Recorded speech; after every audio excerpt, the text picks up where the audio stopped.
Hello everyone, welcome back to my channel GK gym ignite your brain, जहां हम करते हैं अपने ब्रेन की एक्सरसाइज। सो गाइस, फिर से आज के मोस्ट इम्पॉर्टेंट न्यूज़ जो भी हैं उनके साथ आई एम हियर एंड चलिए फिर स्टार्ट करते हैं आज का जो भी इम्पॉर्टेंट न्यूज़ है उसका एनालिसिस। फर्स्ट न्यूज़ आपके स्क्रीन पर। तो एकनाथ शिंदे बन गए हैं महाराष्ट्र के नए सीएम और देवेंद्र फडणवीस डिप्टी सीएम बन गए हैं। Eknath Shinde took oath as the new Chief Minister of Maharashtra at the Rajbhavan. Rajbhavan में इन्होंने as a new chief minister इन्होंने अपना शपथ ग्रहण किया। देवेंद्र फडणवीस ने एज डिप्टी चीफ मिनिस्टर शपथ लिया। इससे पहले Eknath Shinde urban development minister रहे हैं महाविकास आघाड़ी गवर्नमेंट में। गवर्नर जो है भगत सिंह कोश्यारी, उन्होंने इनको शपथ दिलवाया। तो एकनाथ शिंदे महाराष्ट्र के नए सीएम और देवेंद्र फडणवीस उप मुख्यमंत्री बन गए हैं। इसके बारे में हमने कल भी थोड़ा सा जिक्र किया था कि उद्धव ठाकरे ने अपना रेजिग्नेशन दे दिया है। इसके बाद से एकनाथ शिंदे वहाँ के मुख्यमंत्री बने। State bank of India celebrate 67th foundation day. July first को स्टेट बैंक ऑफ इंडिया ने अपना 67वां फाउंडेशन डे मनाया। Oldest commercial bank SBI descends from the Bank of Calcutta, founded 1806 through the Imperial Bank of India. Bank of Calcutta जो कि 1806 में बना था, उससे SBI जो है वो हट गया था इंपीरियल बैंक ऑफ इंडिया के थ्रू। The Bank of Madras merge into the other two presidency bank, the Bank of Calcutta and the Bank of Bombay, to form the Imperial Bank of India, which is turned became the SBI in 1955. Bank of Madras और bank of Calcutta ये दोनों bank मर्ज होकर imperial Bank of India का formation हुआ था, जो कि 1955 में फिर स्टेट बैंक ऑफ इंडिया बना। Right, okay. So state bank of India ने अपना 67वां फाउंडेशन डे मनाया 1 जुलाई को। India's urban population to stand at 675 million in 2035, behind China. UN United Nations Habitats World Cities Report, इसने एक रिपोर्ट जारी की है, United nation habitats world cities report. इसमें इन्होंने बताया है कि 2035 तक इंडिया का जो अर्बन पॉपुलेशन होगा वो 675 मिलियन हो जाएगा, और वो फिर भी चाइना से पीछे रहेगा। चाइना का जो पॉपुलेशन होगा, अर्बन पॉपुलेशन 2035 में वो 1.5 बिलियन होगा। राइट, तो ये है किसका report? United nation habitat world cities report 2022 के अकॉर्डिंग ये है कि 2050 तक इंडिया 2.2 बिलियन तक ग्रो कर जाएगा। 2035 तक इंडिया का जो अर्बन पॉपुलेशन होगा वो 2035 बिलियन होगा, जो कि चाइना से कम होगा। चाइना का 2035 में कितना होगा? 1.5 बिलियन। ऑलराइट, नेक्स्ट न्यूज़ की तरफ बढ़ते हैं हम लोग।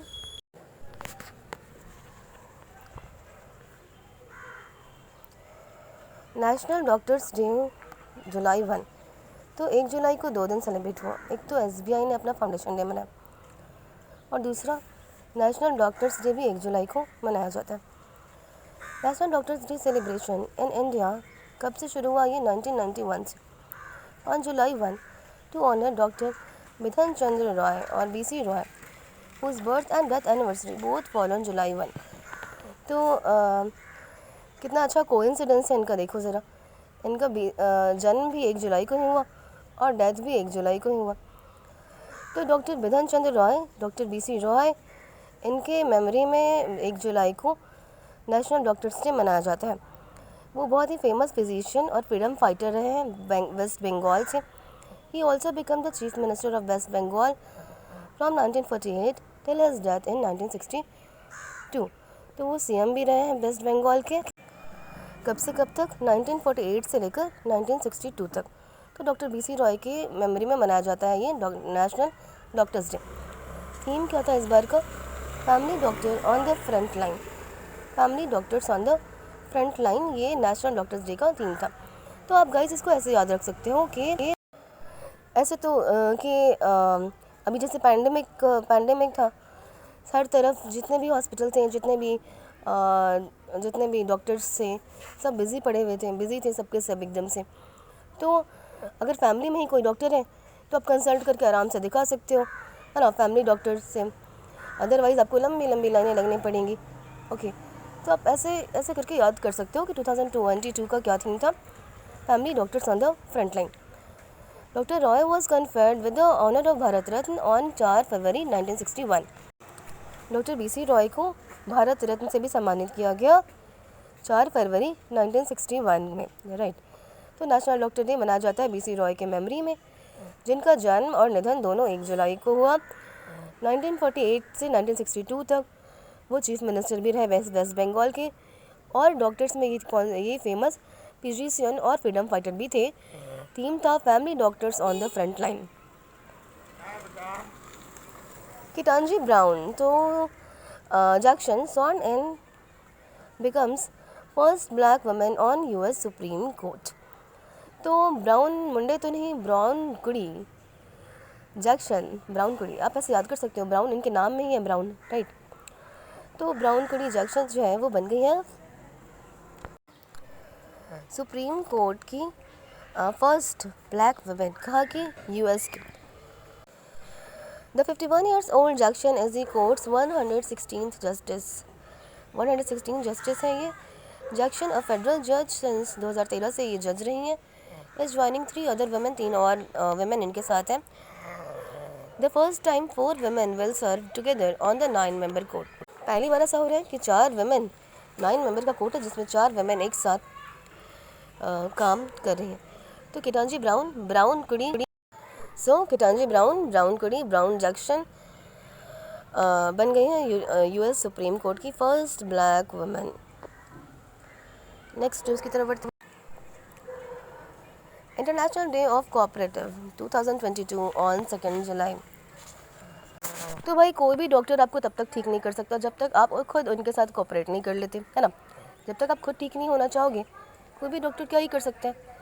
तो आप ऐसे करके याद रख सकते हो कि 1 जुलाई को डॉक्टर्स डे और दूसरे दिन international day of cooperative, right. चलो, marked by cooperative world wide since 1923 से ये मनाया जा रहा है, right. Cooperative build a better world theme for this year. इस बार क्या थीम था? Cooperative build a better world, cooperative build a better world. आप इसको ऐसे ही याद रखो कि कोऑपरेट करने से ही हम एक दूसरे का कोऑपरेट करेंगे, कोऑपरेट करके चलेंगे, तभी हम एक अच्छे वर्ल्ड की, अच्छे कल की, अच्छे विश्व की कामना कर सकते हैं, अच्छे विश्व को बिल्ड कर सकते हैं, बना सकते हैं, राइट। नेक्स्ट, तो यार Lapid become the 14th prime minister of Israel. तो इज़राइल के नए और 14वें प्राइम मिनिस्टर बन गए हैं यार Lapid. Prime minister Narendra Modi ने इन्हें कॉन्ग्रेचुलेट किया। हालांकि शॉर्ट टर्म का ही इनका होगा कार्यकाल, क्योंकि ये केयर टेकर गवर्नमेंट के तौर पर इन्होंने प्राइम मिनिस्टर का शपथ लिया है। इज़राइल में इलेक्शन होने वाला है नवंबर 1 को, राइट। उसके बाद कोई परमानेंट प्राइम मिनिस्टर मिलेगा वो इज़राइल को, लेकिन 14th प्राइम मिनिस्टर तो ये बन गए हैं, ये लैपिड, राइट। इससे पहले नफ्ताली बेनेट जो थे वो प्राइम मिनिस्टर थे इज़राइल के। तो अभी फ़िलहाल ये लैपिड बन गए हैं prime minister, 14th prime minister Israel के, राइट। नेक्स्ट न्यूज़ की तरफ बढ़ते हैं हम लोग guys. T hub 2.0 world's largest innovation campus inaugurated in Hyderabad. K Chandrashekar Rao T hub 2.0, actually ये टी हब है क्या? एक इनोवेशन कैंपस है, राइट। इनोवेशन कैंपस है जिसका शेप जो है वो टी के आकार का है, राइट। इसका शेप क्या है? टी के आकार का है। तो वर्ल्ड का सबसे बड़ा इनोवेशन कैंपस जो है वो बना है कहाँ पर? हैदराबाद में। तेलंगाना के मुख्यमंत्री हैं के चंद्रशेखर राव, इन्होंने इसको इनॉग्रेट करा है। It is made with an aim to support around 2000 startups. लगभग 2000 जो स्टार्टअप्स हैं उनको सपोर्ट करने के लिए बना है। टोटल एरिया है इसका 5,82,689 स्क्वायर फीट।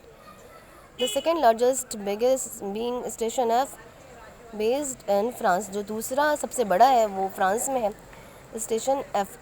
टी हब दुनिया का सबसे बड़ा इनोवेशन कैंपस कहाँ बना? हैदराबाद में, और उसे इनाग्रेट करा चंद्रशेखर राव जो कि वहाँ के हैं CM. Iran Afghanistan apply to join BRICS bloc. Iran और अफगानिस्तान ने अप्लाई कर दिया है ब्रिक्स को ज्वाइन करने के लिए, ब्रिक ओपन को, राइट। साउथ अफ्रीका ने सबसे अच्छा शुरू से देख लेते हैं हम एक बारी। That account for more than 40% of the world's population and about 26% of the global economy. BRICS जो कंट्री हैं, राइट, तो इसमें लगभग ये जो 5 कंट्रीज़ हैं ये सब मिला के लगभग वर्ल्ड की 40% पॉपुलेशन इन्हीं कंट्रीज़ में है। BRIC was coined by Goldman Sachs economics Jim O'Neill के द्वारा ये ब्रिक वर्ड फॉर्म हुआ था। साउथ अफ्रीका ने ज्वाइन करा 2010 में। साउथ अफ्रीका ने ज्वाइन किया। ब्रिक का जो पहला समिट था वो 2009 में रशिया में हुआ था। तो खैर ये सब तो ब्रिक के बारे में है, जो कि कई बार आपसे पूछता है कि ब्रिक्स में साउथ अफ्रीका ने कब ज्वाइन किया, ब्रिक्स जो टर्म है वो किसके द्वारा लिया गया पहली बार, राइट। सो आपको ये याद रखना आपकी ईरान और अर्जेंटीना ने अप्लाई किया है ब्रिक्स को ज्वाइन करने के लिए, राइट। नेक्स्ट न्यूज़ की तरफ बढ़ते हैं हम लोग।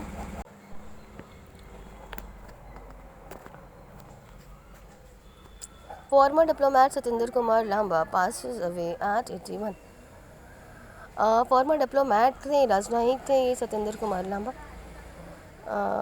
Who headed the back channel diplomatic negotiation between India और पाकिस्तान के बीच 2005 से 2014 के बीच जो भी डिप्लोमेटिक नेगोशिएशंस हुए हैं उनको इन्होंने हेड किया था सतीश कुमार लांबा जी ने। इनका दिल्ली में इनका निधन हो गया 81 वर्ष की उम्र में, राइट। तो इनके नाम आप याद कर लो कि सतीश कुमार लांबा कौन थे? फॉर्मर डिप्लोमेट थे जिनका निधन हो गया दिल्ली में 81 ईयर्स ओल्ड में, राइट। नेक्स्ट न्यूज़ की तरफ बढ़ते हम लोग। National games will be held in Gujarat in September-October this year. तो इंडियन ओलंपिक एसोसिएशन ने बताया है कि नेशनल गेम्स जो है वो होने वाले हैं, कब होंगे? सितंबर और अक्टूबर में होने वाले हैं गुजरात में। बहुत बारी पोस्टपोन हुआ है मल्टीपल अलग अलग रीज़न की वजह से। तो अब मल्टीपल सिटीज़ में होगा गुजरात के अलग अलग सिटीज़ में ये होने वाला है national games. The game will be held in 5 और 6 सिटीज़ इन गुजरात। 5-6 सिटीज़ में होने वाला है गुजरात में, इंक्लूडिंग अहमदाबाद में भी होगा। The exact date will be announce after a few days. Exact date कब से ये होगा, ये कुछ दिनों बाद एग्जैक्ट डेट इसका अनाउंस होगा। फिर अभी आप बस इतना ये याद रख लो कि नेशनल गेम्स होने वाला है गुजरात में सितंबर और अक्टूबर में, गुजरात की कुछ सिटीज़ में होगा। नेक्स्ट न्यूज़ की तरफ बढ़ते हम लोग। यूके ने ऑफर करा 75 fully funded scholarship for Indian student on the occasion of India 75th anniversary of independence.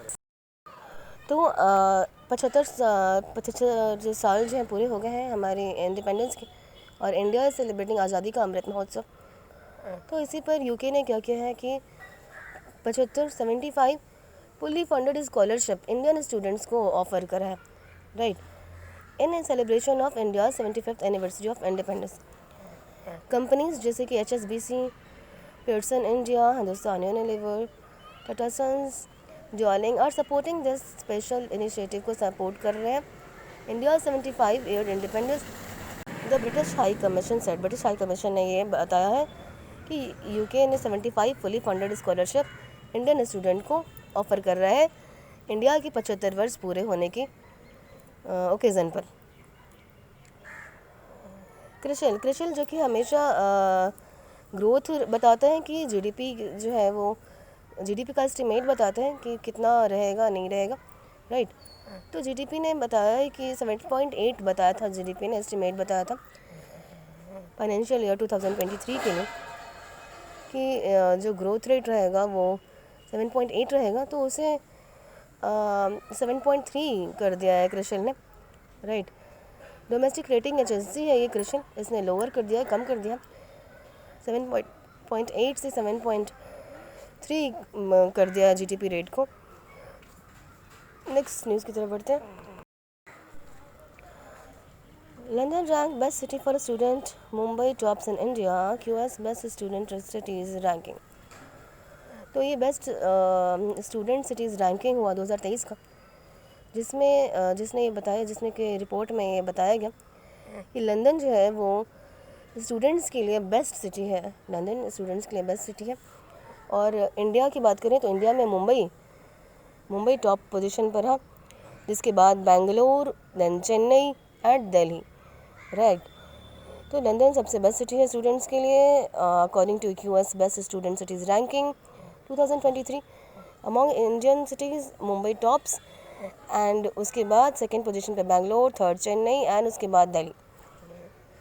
Next चलते हैं। Union minister Mukhtar Abbas Naqvi inaugurate 5th global film tourism conclave in Mumbai.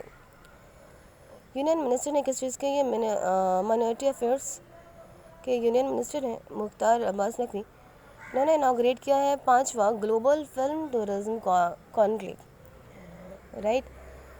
कहाँ पर? नोवोटेल मुंबई जुहू बीच, वहाँ पर, right. PhD chamber of commerce and industry has organise the 5th GFTC on theme है इसका unleashing the power of cinematic tourism. Global film tourism conclave जो है उसका theme है इस बार unleashing the power of cinematic tourism by joining hand with the ministry of tourism and ministry of information and broadcasting. तो ये कहाँ पर इनॉग्रेट हुआ? मुंबई में। किसने इनॉग्रेट करा? यूनियन मिनिस्टर मुख्तार अब्बास नकवी जी ने। Global film tourism conclave. So this was last news. Thank you so much for watching. Please do like if you like, share to your friends and subscribe to my channel. Thank you so much guys. मिलते हैं next video में। टाटा।